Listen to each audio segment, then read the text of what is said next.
এই যে কত বড় মাছ রে, এই যে এত বড় মাছ ছেড়ে দিলাম। এই যে হাত দিলি মাছ, যেখানে হাত দিচ্ছ ওখানে মাছ।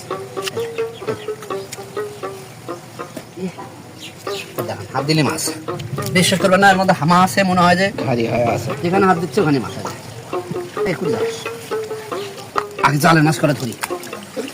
এই যে জালের মধ্যে কই, জালের মধ্যে কই উঠে বসে আছে, আমি জানি না কত বড় কই। ছোট পুকুরে বড় বড় কই। কইগুলো কই থেকে আসছে? মিনি পুকুরের মাছ।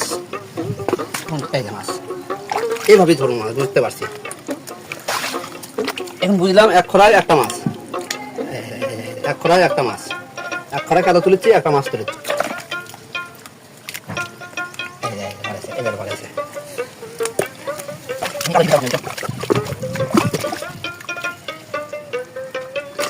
কাদা তুলে কতক্ষণ মাছ ধরবো? ভিডিও তো অনেক বড় হয়ে যাচ্ছে, অত বড় ভিডিও দেখেন আমার। এই যে দেখতে পাচ্ছেন আমার মিনি পুকুরের মাছ, আলহামদুলিল্লাহ খাবার দেওয়া হয়েছে।